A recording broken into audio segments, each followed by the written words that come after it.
好，欢迎您回到新闻大白话的节目现场，我是钱子，介绍这1个小时的来宾。首先是耶鲁政治学博士郭正亮，大家平安，以及台大哲学系教授苑举正老师。钱子好，各位观众朋友大家好。另外是我们的前空军副司令张延廷将军。主持人好，大家好。好，观众朋友，我们来看看川普又他口了哦。我们看到周末的时候，他才生气，说我要克你中国100%的关税。结果昨天晚上台北时间，我们看到他在他的 social media 上头哦，直接写了一篇文章哦，我们把它翻成中文，里头写的是别担心中国，一切都会好起来。尊敬的习近平主席只是心情不好，他不希望自己的国家陷入萧条，我也一样啊。美国希望帮助中国，而不是伤害中国。市场解释哦，他又他口了，他又怯懦了，他又胆小了。所以你看到今天哦，包括台股幸好没有大崩盘哦。而另外我们看到呢，中国大陆哦这一波跟美国的所谓的贸易战在起，起因应该是中国大陆哦突然哦发出好几个通知说我要更加严格的控制稀土的出口，对美国是重伤啊。所以你看到美国的贸易代表就说怎么都没通知，事先都没讲，然后呢我们打电话给你透过公开的管道知道了，希望能够联系你，可是推迟了，中方推迟了所以格里尔看起来也是不是很开心。那对中国大陆的贸易战的软肋就是这个稀土大战一份报告解析美国稀土供应链到底困境跟战略需求在哪里。我们讲了非常多次，这一些军工武器通通都要用到稀土，那要用多少的量呢？这边告诉你F-35战机要用到418公斤的稀土，伯克级的驱逐舰要用到2600公斤，维吉尼亚级的潜舰要用到4600公斤左右，所以是不是掐住美国的脖子？看起来是的而另外呢，五角大厦现在开始着急了，说要花306亿要采购关键的矿产希望能够做一点 U 比。可是呢，中国大陆这些稀土的政策到底突然这样子用一个重手出来有一些民间就说那民间的东西会不会也被断供呢？北京强调民用可批出口管制不是禁止出口，你民用的我不管你，那对于一些军工的啦、军用的啦就管制严格。那我们看到呢，要反制稀土牌，美国说我还有几招，波音港口天然气我至少还有这些武器，包括说是可能对波音飞机的零组件实施出口管制，以及立刻撤销原下周就要生效的针对美国液化天然气口的这个天然气业者的罚则对港口设备加征高额的关税。可是又有专家出来说，美国这一招恐怕不会是一个很有效的武器，因为这个是杀敌800自损3000如果你断供这个客机的零件，等同是毁灭波音，因为你这些出口的维护的备品还有备件如果被武器化的话，那对美国产品的出口非常不利这对波音这家公司来说是一个毁灭性的长久来看。那另外我们再来看看，包括中国大陆可能还有什么牌，稀土讲了很久，可是手中中国大陆还有留中不发的牌，那就是一些医药生物科技里头的一些原料陆媒说这些都留着还没有出招，包括如果这些包括医药界的这些原料它把它掐住的话美国的经济可能会出现瘫痪。所以我们看到中国大陆呢，其实手上还有一些牌包括这些人才，说是哈尔滨工业大学生毕业后就消失，听起来很耸动。我们看到这是香港的媒体做出的一个揭露，说是哈尔滨工业大学的学生毕业之后disappear 人间蒸发了这个学校是中国大陆国防军工院校有些工作据说非常的神秘，高度的保密，所以毕业生去的那些单位也不能讲所以你看到校长有说了一些话，我们来听听看。现在网传哈工大毕业生毕业就找不到了，传得很神，给哈工大罩上了更多神秘的面纱。其实这背后是一代代哈工大人干惊天动地事、做隐姓埋名人的真实写照。同学们，你们的人生黄金期与全国复兴伟业的历史进程高度契合，这既是时代赋予你们的光荣使命，更是对你们学识能力的重大考验。希望同学们传承和坚守哈工大人的大规格，坚持将个人奋斗的小我融入国家建设和时代的大我。这个韩校长基本上呢，说是辟谣吗？可是其实也没有讲得非常清楚，到底有没有毕业生？一毕业就不见了，不知道。网络上传说非常多，像是这位网友就讲说：“哎呀，我表姐就是啊，反正知道人还活着，家里有老人有事的话，都是政府会派人来照顾，钱每个月准时到账。”已经7、8年都没有见过这个表姐了。听起来真的好神秘啊！亮哥，你的了解是什么？军工的机密单位啊，这也没什么啦。当年更多，那个原子弹那个消失了20年呢。真的是。我跟你讲，你不要用 TACO 这个概念来理解。这一次中国大陆是商务部出了6个公文，交通部出了1个公文，那很多牌都是绝章哦。这个绝章的意思就是说，美国不好回应。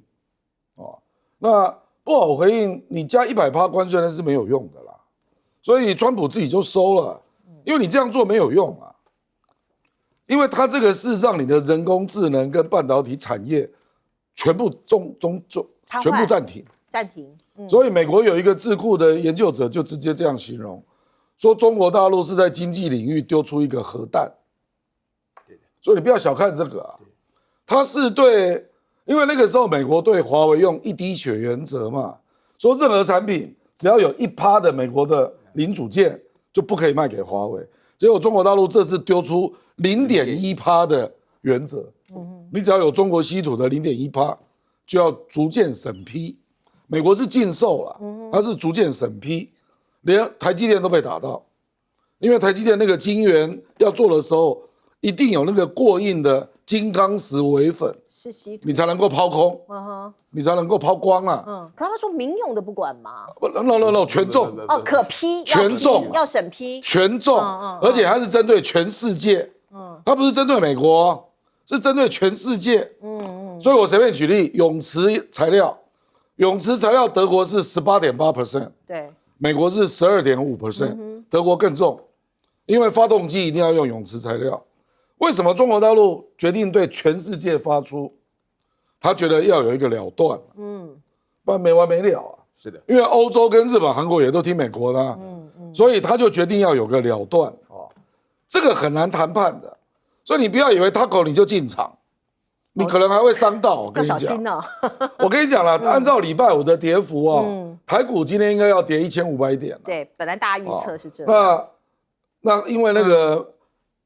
川普自己这样讲，人家就说那100%大概没了。可是你不要以为这个问题好解，我跟你讲，你把目标拉那么高，用长臂管辖，用0.1%，然后针对全世界都要逐渐审批，你就知道他对标一定很高啦。他要的目标，绝对不是一个简单的目标，他要的就是让你半导体给我解禁啊！你认为美国哪有那么容易啊？你极紫外光 EUV 给我解禁。所以说，中美贸易会更加严重的，极度严重对峙，极度严重哦，这个是对决的招啊，绝章啊，你想一想，中国大陆既然要出到绝章了，如果没有要到半导体的解禁，他怎么收？你知道我的意思？这个几乎是终极筹码，那很可怕。我跟你讲，你不要讲什么抗生素原料，那个不行啊，因为那个有人道问题，所以他们不会搞这个，不会啦，那有人道问题。那就是大家来硬碰硬嘛，那你对我的晶片这样进，你怎么都没感觉啊？那你要我买什么，我就要买什么啊？你要我买大豆，我就买啊。你不卖我晶片，我就买不到啊。全部都是你在发号施令。所以我认为中国大陆，我认为习近平真的是下定决心了，就是要搞就大交易，不要搞那些零零碎碎的。什么买多少大豆啦，那个太零碎了就中美的终极矛盾就是你要卡我的半导体嘛，那我就卡你的稀土，要不要交易？我认为是这样。可是我跟你讲，半导体这个不是川普能决定的，重点在这儿是民主党、共和党的鹰派全部都不可能接受。那不接受怎么办？就整个经济就停了。那中国大陆没关系啊，中国大陆半导体我高阶的拿不到，我自己做啊，我还是可以活得下去啊。我就看你美国人撑多久。是的，所以我跟你讲，这一次绝对你不要用过去的来理解啦。说关税大家都降一降啊，不是关税问题，是科技战的根本问题。他希望能够有一个解答。我这边收到一个最新的消息，麦肯锡的报告是中国稀土的管制会影响德国100万的就业人口。德国还只有永磁材料，主要啦，就是发动机嘛。美国是权重。美国几乎全中了。哇，这个范围比我们想象中更加的大，广太多了，而且严重。广太多了。是。我可以增加哈，这个亮哥讲的是对，但是呢，我把它讲的清楚一点。因为我这一次的话呢，就是特别请教了我们学校物理系的一个当过校长的一个教授张庆瑞教授，他跟我讲了一句话非常传神啊。他说：“没有芯片，社会笨一点。”没有稀土，整个社会会停下来。像我们现在看到彩色电视啊，为什么颜色这么鲜艳？像一见面说哇红的什么红弟弟、昂弟弟，对不对？没有稀土，你就不会昂弟弟啊，就是粉红弟弟啊。哎，这个就是这个稀土本身的话呢，所有的工业有现代性的产品，全部是因为稀土所来的。那大陆现在这个反制的话呢，我觉得是一个新纪元的开战啊。他们的话呢，大陆所做的事情就是说，第一个学会长臂管辖。然后第二个的话呢，就是说是这个整个带弹呢，为时已久。因为我不晓得大家知不知道，2010年为了这个钓鱼台的问题，为了钓鱼岛的问题啊，大陆就曾经禁止稀土给日本出口，日本就告到 WTO， 结果2014年的裁决是中国败诉，所以稀土一度涨价又一度跌价。所以说，经过这10年的深具教训，大陆做出了非常重要的准备，就是说你美国怎么搞中国，我就怎么搞你。因为现在美国的话呢，就是说除了所谓的对等关税的话呢，你只要有中国制造的船，一旦中国制造的船到了美国港口的话呢，20万吨的集装箱货轮就要罚1000万美元啊，其实跟罚款差不多。那大陆相对来讲的话呢，马上商务部在这个10月9号推出了这个做法。那这个做法当中的话呢，就是除了长臂管辖以外，然后全世界所有的通通都有。另外最严重一点是不分军用跟民用都要经过审查。这个其实讲起来就非常非常聪明了，因为要经过审查，要获得审查通过，这时候这一次通过并不代表下一次就可以通过，所以说对于工业上的产品的话呢，对于成本的计算困难非常大，而且稀土本身最重要的话呢，有3样东西都在中国手里啊，一个是原料的开采，另外一个是提炼的过程，还有提炼出来的结果被制造成磁铁。几乎到达99%在中国的手里。那么这个长期来讲的话呢，我跟大家做一个非常清楚的分析啊，在整个历史中学习教训。在整个技术当中，请大家记住，徐光宪非常伟大。稀土是一种原来是烂泥巴只能够丢到田里面当肥料用的，然后所以说才叫它土啊。实际上的话呢，把17种的元素分离出来，各个发挥什么用处。提出来发挥什么用处的话，这个用处的部分是更重要的一部分了。就是说，大陆现在都是拿这一种元素在哪一种科技上做突破。我坦白讲啊，刚刚提到哈工大他们的校训就是规格严格，功夫到家啊。他们拿到世界上的这种稀土材料，做雷达啦，做什么察打一体啦，做什么导弹啦，这整个技术通通在中国手里。然后现在的话，我觉得。我问了那个张教授，他讲说美国要追上，起码要5到10年还不一定，因为其中涉及到了环保问题。请大家注意一件最重要的事情，这5到10年来的话呢，中国本身来讲科技遥遥领先的结果，大陆跟美国之间要谈的核心议题就不再是贸易了，极有可能就是台湾了。大家要搞清楚，不然你试一试哦。你随便讲 F-35要418公斤的稀土，是，请大家记住啊，418公斤，你要挖掉半个山了。你哪一个国家的环保专家会让你挖掉半个山来提418的稀土？除了中国以外，哪一个国家愿意？所以在这种情况下，中国有今天是因为做了长期的准备啊。物是敌之不来，正是无有以待之啊！这个东西一拿出去，我同意亮哥的讲法，这个绝对是一个新的纪元的开始，也是一个正式的宣战。哇，这个看起来真的是姿势体大啊，将军。因为稀土是美国的软肋，因为中国大陆每一年大概是出产这个17万吨的这个稀土的这些原料提炼出来，然后卖到这个世界各地。这17万吨呢，占全世界的产量大概是95%。换句话说，几乎9成5是由中国大陆来供应，所以它就掐到美国的这个软肋，卡到美国的脖子。因为这个稀土大概用在3个方面，第一个用在军工生产，你像军工生产，不管 F-35啊，美国的这个飞弹巡洋舰、飞弹驱逐舰，也包括核子动力的攻击潜舰等等各式各方面的，越是这个军工产业越是先进的，越要稀土，尤其甚至包含发动机。发动机是飞机的心脏，你现在没有稀土，没有原料，发动机做不出来。然后稀土呢，你要从稀土用过的这些报废的零件去提炼稀土，让那个稀土再重复使用，这个量非常的有限。就是一般来讲，我们资源回收，我们把这稀土把它提炼回来，这个的量太少了，所以还是要大量买原矿的已经提炼好的稀土来做使用。然后第二个呢，航太科技呢也要用大量的稀土。那这个在这些不管是军用的发动机，还有商用的，尤其商用的发动机，那没有发动机做不出来，或者发动机的产量有限，那你飞机做出来了，结果没有发动机，你飞机还是没办法使用啊。所以这稀土啊，那中国大陆打了这一张牌，因为它占了全世界稀土的产量的95%。然后第三个，这个一般来讲高报酬率的、毛利比较高的这些科技产品都要稀土。你像永久电池，你包含这个强力电池、电瓶，通通都要，还有锡铁、磁铁、半导体，通通都要稀土，甚至包含医疗，这是核磁共振都要用稀土。那这些都是尖端的高科技的，都要仰赖稀土的原料，就原料被卡脖子，那其他的这些机器、厂房设备都有啊，其他的原料也都备齐了，但是缺的稀土的成分在里面，你还是没有办法做生产。所以中国大陆大概抓到了这一个美国的这方面的软肋，这方面的把柄。那我们先来看，那中国大陆对美国这方面的贸易依赖，在逐年也在降低，从以前的25%是大概1/4嘛，那现在已经剩下14.6%，是不到了1/7了。所以中国大陆要出口卖到美国的市场，已经剩下了14.6%而已。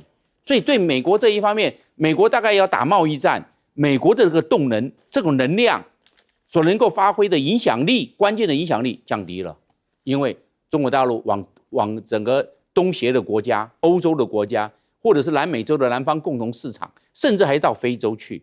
那这样子的话，整个市场做分散，风险相对降低，所以美国要打经济战、贸易战这一方面的能量也相对的有限了。所以现在那有限的状况下，美国影响力有限，也相对的中国大陆底气就够了。所以因为这样来看的话，我们就知道稀土这张牌在这个贸易战这上面，中国大陆是有了一个我们讲的关键点、关键的节点掌握在中国大陆的手上。好，接下来我们再来看看南海，菲律宾跟中国大陆又爆发了冲突。请导播让我们看看这个画面，这是菲律宾指控中国的海警船在铁线礁的周围海域动用水炮，并且撞击菲律宾的船只。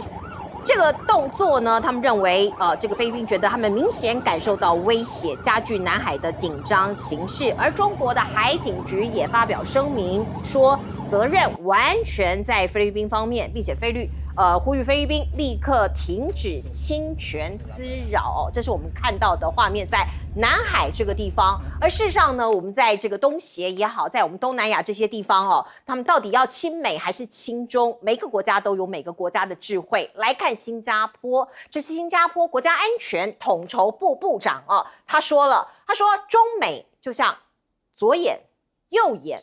我们不能2选1啊！我不能只剩下一只眼睛，我不能瞎了一只眼睛。所以他说了新加坡没有办法在两者之间做出2选1这个原因就在这里，因为都很重要，新加坡必须保持独立的立场。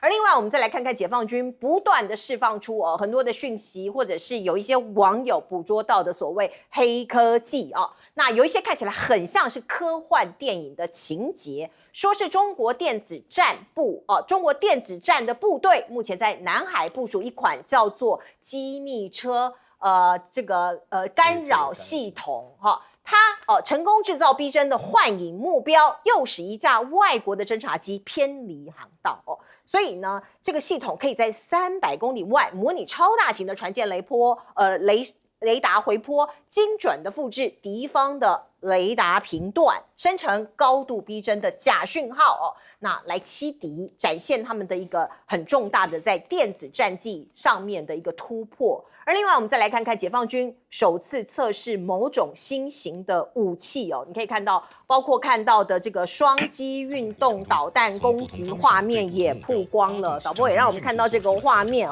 这个整个画面都是武装的直升机那这个看起来这个对于外界来说，很多是在科幻电影或是过去大家口耳相传中有的画面，可是现在看起来都在实际的操演了。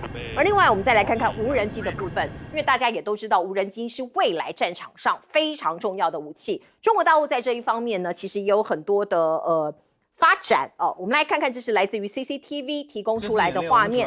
现场是红方升级无人机反制装备，它能更加精准的识别、打击无人机设备，利用到达时间差来定位演算法，系统判断接收到无人机讯号的时间差异来定位无人机。它定位你的无人机，那它就可以歼灭你所以你看到呢，美国当然也很有警讯美国的军方现在也在测试新的技术来应对美国领空说是日益增长到82%的无人机的威胁所以你可以看到，现在每年在美国都会举办名为猎鹰风的演习，来测试还有改进反无人机的系统各国都在发展这方面的新型的武器。那另外呢，我们看到美国政府当然有它很多的问题，包括现在政府关门已经进入了第3周，范斯就说了公务员的裁员潮将扩大。有数千个职位被裁撤，可是未来还有更多人可能没有了饭碗。而另外呢，在美军方面因为薪资没有发嘛所以这个停摆真的已经扩大到美国在国防部就是他们现在战争部的一个运作。这个川普下令赫格塞斯动用所有可用的资金，确保现役军人在10月15号如期领取薪资。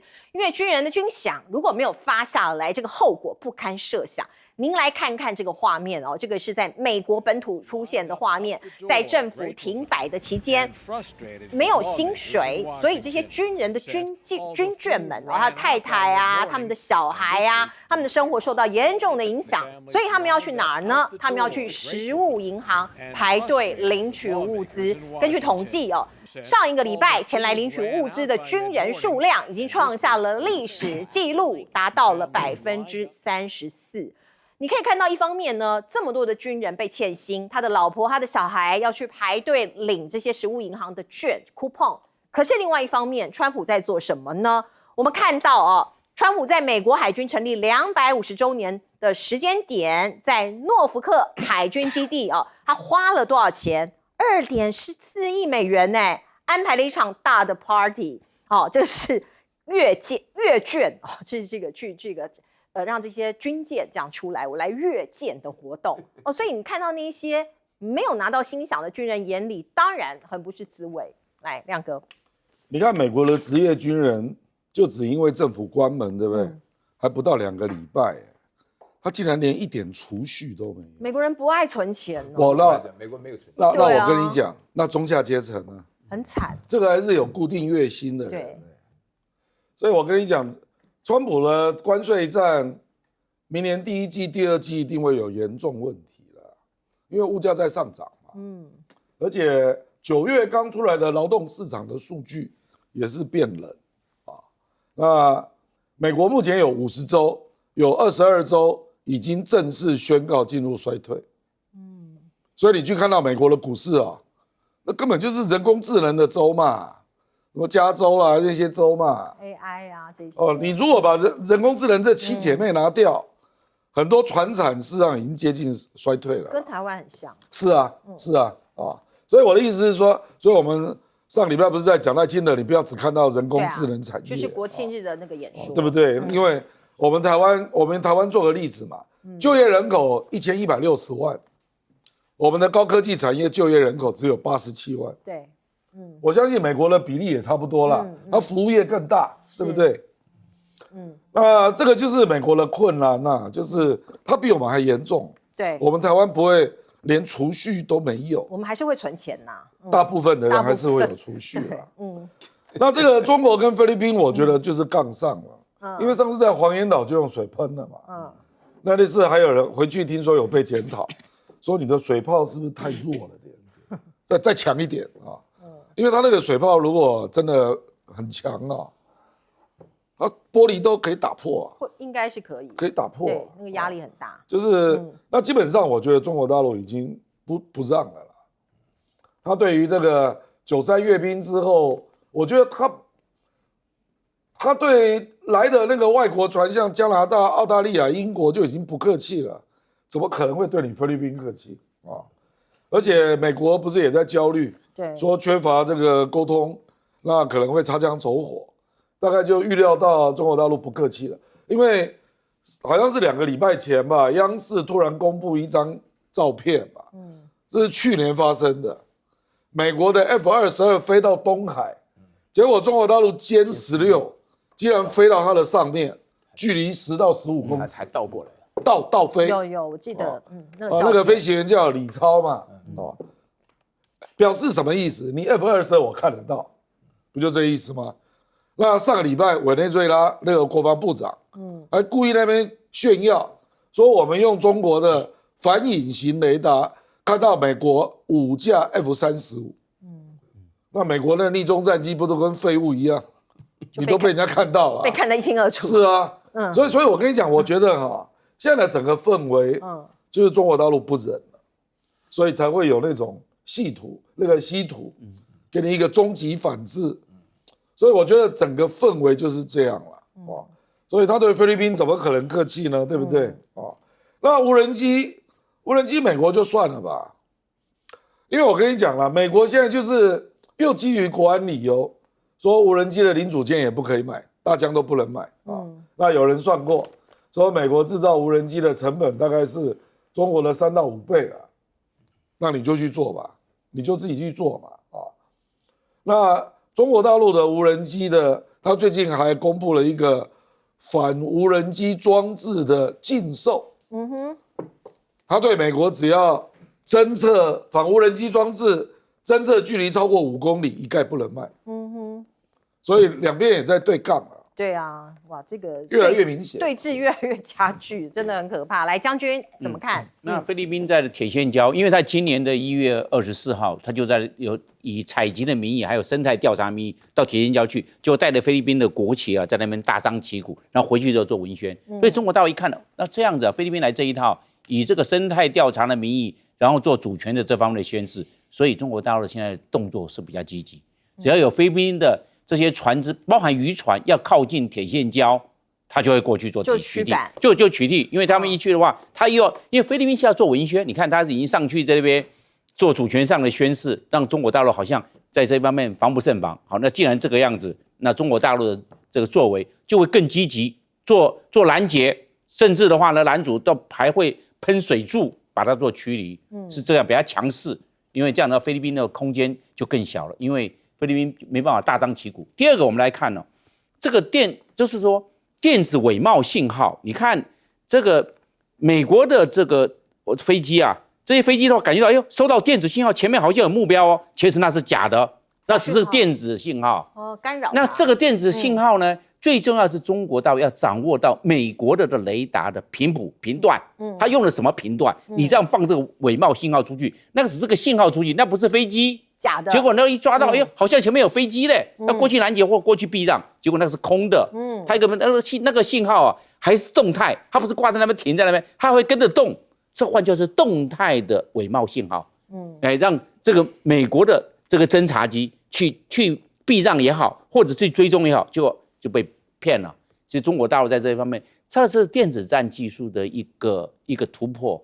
一般来讲，要做电子伪冒信号没有那么简单。一定要彻底、很清楚的掌握对方的电磁参数跟电磁频谱，它的频段是用什么，然后才能够制造一个伪冒信号，让对方做出错误的判断。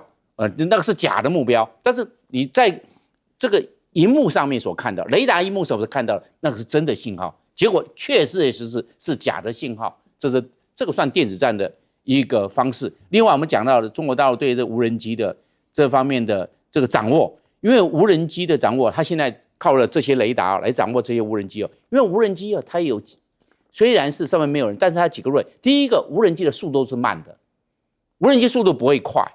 那中国大陆把这些无人机的预计的轨迹、飞行的轨迹把它算出来，因为它速度慢。第二个，无人机来讲，它的飞行的高度比较低。那飞行的高度低，速度又慢，那更好掌握了。经过电脑一换算，可以算出它未来的整个飞行的轨迹会预计在哪一个时间到达什么地方，在哪个时间到达什么，然后那个地方有什么武器，直接在那个地方先布置，到时候在中途做重层拦截，就把无人机做摧毁了。不管用雷射也好，或者是用我们讲的那种子母弹出去，把它整个这个无人机把它打掉。所以这个无人机的这3个特色，另外一个特色高度低、速度慢，还有一个无人机的动作笨。无人机没有像那么灵巧，像有人机的这个飞行员啊，他动作非常灵巧，能够闪躲，甚至对飞弹的话也能够在那边做躲避。我们也看过一些电影，也有做这方面的示范，但是无人机不太会，笨笨的飞啊，这笨笨的又慢慢的，高度低的。一般来讲，这种低空的无人机都不会超音速。那不会超音速，这个经过电脑换算，预计未来的轨迹，就可以掌握它的位置，掌握它下个位置，在那个下个位置的这些拦截武器直接做预备，然后做摧毁，是这个样子。所以中国大陆在这一方面，它有做一些配套的演练跟战术战法的研发。而且还适时的释放出这些消息，让外界知道。来，老师，我觉得从93阅兵之后开始，大陆分别会在东海、台海跟南海展现自己的实力。换而言之的话呢，亮剑的机会开始。亮剑的主要条件的话呢，就是因为美国自己在内部出现了大乱啊，请大家稍微注意一下。一般来讲，治理一个国家，小心谨慎都有可能出错，更不要说是鲁莽莽撞乱干这种结果啊。刚刚我跟你讲哈，首先的话呢，上个礼拜的话呢，川普加海格赛斯对于将官的侮辱啊，就是极大的麻烦啊，对不对？就是主义领袖责任、国家荣誉，这是军人的5大美德。你现在的话呢，美国那些将军怎么干得下去啊？士为素餐。然后现在的范斯讲这句话，说美国政府关门啊，那即将扩大他的裁员潮。那川普还加码说，民主党的人都会被裁掉。请问大家，美国政府的关门跟公务人员被裁员之间有什么关系？我怎么想都想不透。人家公务人员的工作权利是宪法保障，你现在这个都不管，所以说你出现这个结果，美国人没有储蓄的。美国人是什么人当兵啊？我听了亮哥讲，好像美国人当兵就2个条件，一个高中毕业，另外一个不吸毒，好像。那这样子的情况下，这种人怎么可能会存钱呢？都是中低阶层。对，我跟你讲啊，这个惨在哪里，你知道吗？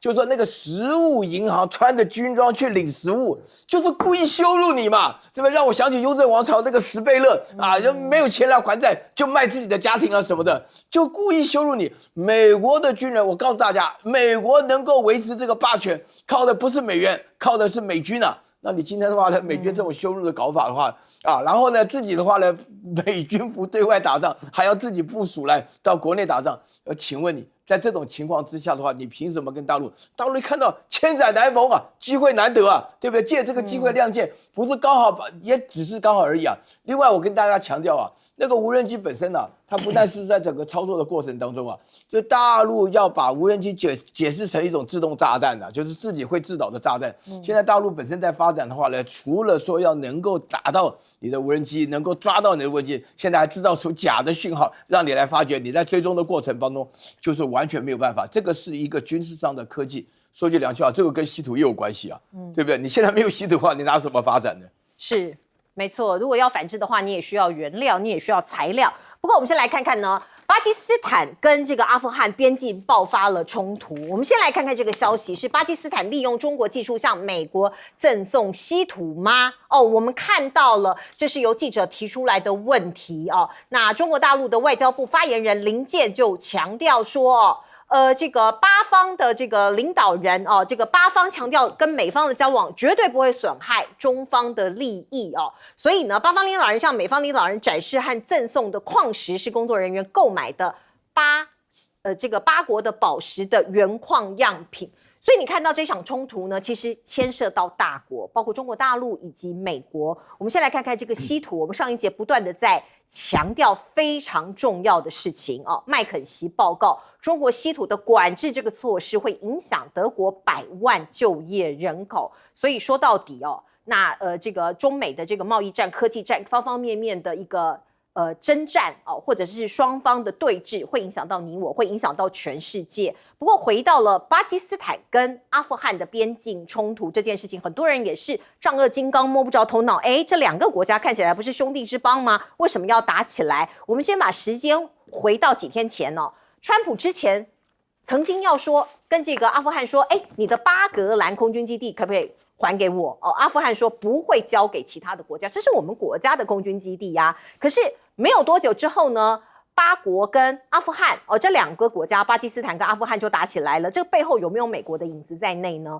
我们先来看看呢，巴基斯坦这个国家，它其实跟中美都维持着一定友好的关系。那被中国称为巴铁就是这个铁哥们。那还要买美军的空对空导弹，看起来跟这个2大强国都有一定的交往。可是我刚刚又说了，8国跟阿富汗这2个国家为什么反目成仇？阿富汗跟巴基斯坦的激烈交火，我们先来请导播看看这个画面。这个是爆发在边境，双方11日深夜在7个地方爆发了激烈的交火。阿富汗空军对巴基斯坦城市拉合尔进行空袭，而且宣布从7个地点对8方发动进攻。所以你可以看到很多地方其实都被炸弹、被飞弹给击中，据说有200名这个人员死亡。那8方是通报说超过200名塔利班分子被消灭。2国冲突最大的导火线到底是什么呢？我们先来看看这个战事爆发前夕，8国跟沙国沙烏地阿拉伯签署了共同防卫条约，双方某种程度形成了军事结盟。那阿富汗的外长跑去印度访问，说阿富汗视印度为亲密朋友，而且宣布了外交关系。所以印度跟阿富汗的亲近举动被视为对巴基斯坦的重大挑衅，因为大家知道印度跟巴基斯坦不好嘛。8方也不满阿富汗在克什米尔的问题上面支持印度所以结下了一些仇恨。那我们来看看呢，包括8方也说了这个是巴基斯坦的内政部长说要像对印度一样回应阿富汗。他说阿富汗也将像印度一样得到适当的回击，使其不敢对巴基斯坦怀有恶意。所以这个地方我们看到好像这个冲突是越来越扩大，或者是一触即发。可是这一切都跟美国有相当的关联跟联动性。我们先来看看川普的好大喜功，世人皆知啊。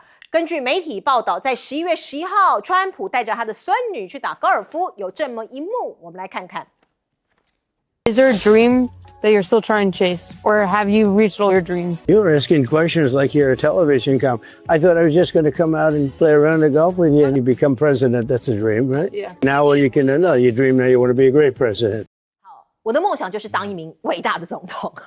那你看到呢？他现在认为加萨战争结束了，他要去以色列国会接受英雄式的欢迎，他就是喜欢这一套嘛。那我们再来看看，包括这个地方真的可以永久和平吗？美国强调我不派军美国筹组国际部队要维稳加萨，好像说我们有一支数千名的兵力叫做国际维稳部队要来保护加萨的安全。而另外我们看到伊朗这个国家，他其实不开心他说不管是谁我们这些伊朗的这些高官我们这些领导阶层，我们都没有办法与攻击伊朗的人民并且持续威胁而且制裁伊朗的领袖互动。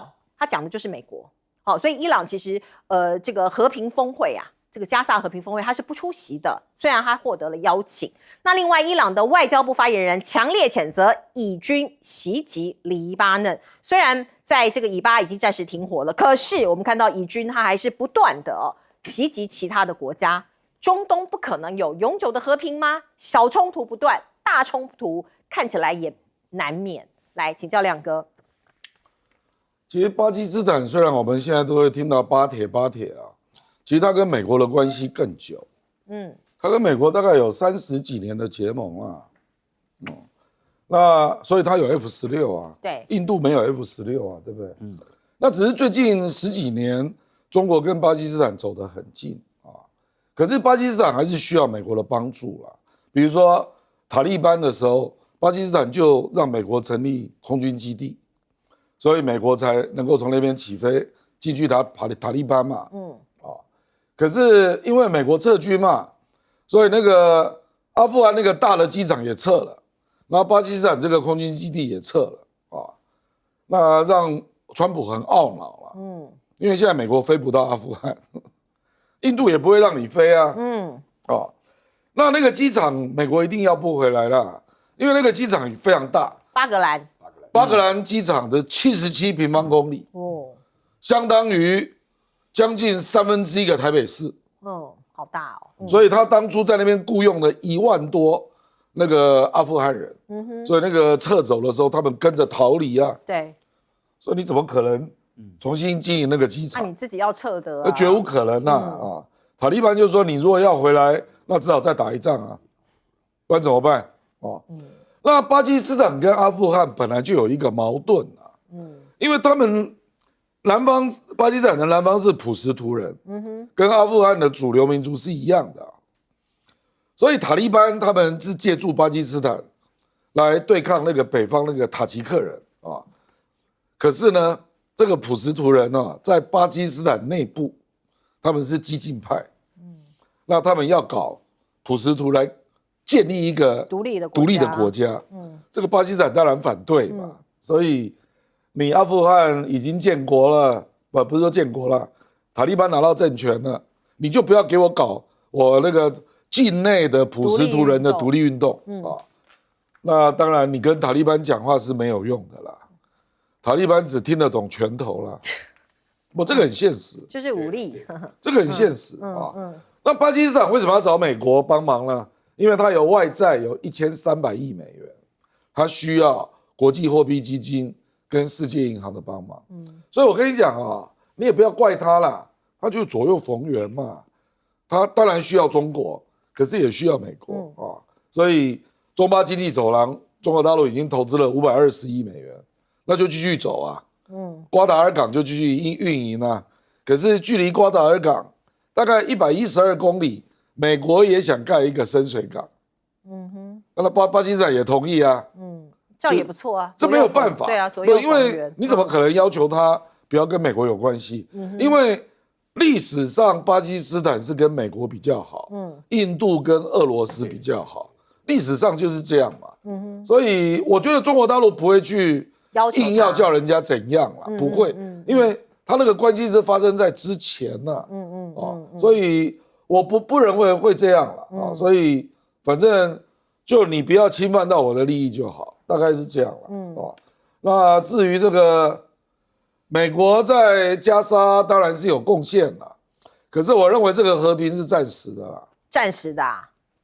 你去想一想，你叫哈马斯缴械，他会愿意吗？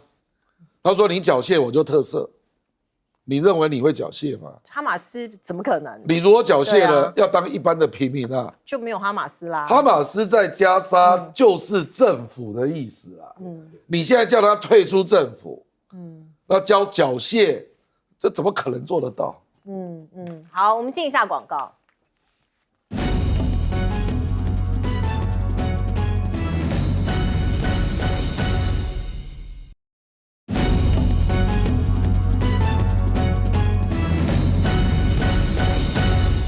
好，请将军帮我们解析一下巴基斯坦跟阿富汗为什么会打起来？这个阿富汗跟这个巴基斯坦打起来的话，我认为阿富汗在这方面可能会招架不住，因为阿富汗的飞机啊都是我们讲那个作战直升机，它没有那个完整的一个战机的那种连队。那换句话说，这是俄罗斯留下来的。然后他怎么样去对抗巴基斯坦？巴基斯坦他有作战的经验，他有 F-16，有75架 F-16，还有中国大陆跟巴基斯坦所合制的枭龙战机。枭龙战机大概现在它大概有175架。那现在枭龙战机它虽然是单发动机，但它载弹量还蛮大的，可以载到3.6公吨的这种炸药，而且是全天候。所以你看这个巴基斯坦去这个攻击这个阿富汗边境的这些军事目标，晚上因为它全天候，它晚上没有问题，一标定位置，雷达运算，直接高空雷达投投弹就可以命中目标了。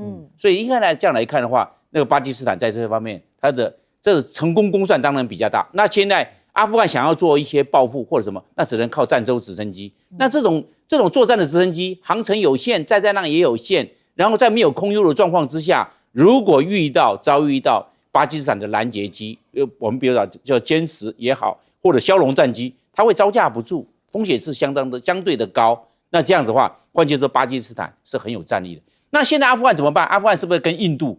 因为巴基斯坦跟印度是宿敌，那他现在就找印度来帮忙。但是我那时候认为，印度在这方面对阿富汗的能够伸出援手去帮助阿富汗极为有限，因为印度他自己本来就不太强。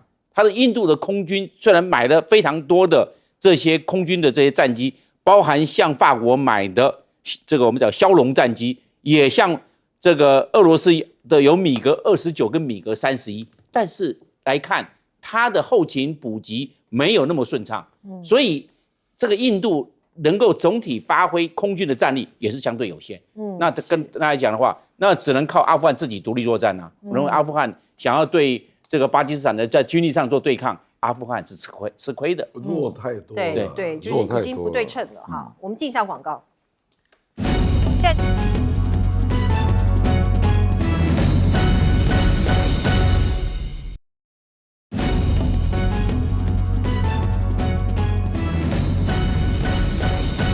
好，我们最后时间请苑举正老师。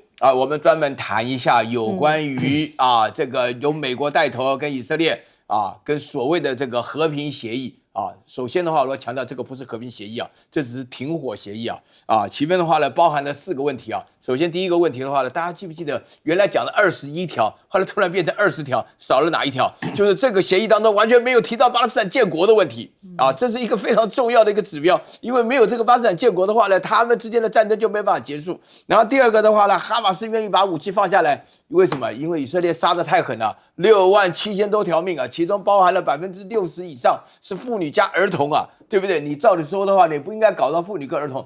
以色列现在这种做法的话呢，最后如果再拖下去，他用饥饿的方法，使得所有的小孩都有可能饿死的情况下，现在的话呢，在这种和平协议下让开放出来。然后第3点的话呢，这个和平是要维持的，否则的话呢，巴勒斯坦已经变成到处都是枪支而且的话呢，因为大家要了解，我跟大家说明一下，巴勒斯坦原来的国土就已经分裂不得了，分成耶路撒冷分成约旦河西岸分成这个加沙走廊。现在的话呢，主要的地方是那个支离破碎的约旦河西岸当中，他们组织的话呢，执政的单位叫法塔赫的那个阿巴斯跟哈马斯是完全不合的他是希望就是哈马斯跟以色列就是要做一个高下的话，阿巴斯来讲移过去有没有巴勒斯坦不重要有哈马斯是整个中东的大麻烦因为大家干了。另外的话呢，最严重的是巴勒斯坦的未来是川普讲得非常清楚要开发地中海的蔚蓝海岸度假区对，中东的蔚蓝海岸，大家知道全世界最漂亮的度假区就是地中海的沿岸，包含北非跟南法，对不对？所以在这种情况下，川普看到的就是利益。请问大家，在我讲的这4点之下，他怎么可能会有和平对不对？因为这巴勒斯坦，尤其是加沙走廊的巴勒斯坦人，他们活在这种情形之下，要怎么样达到安身立命的可能性？可能性是0大家一定要了解。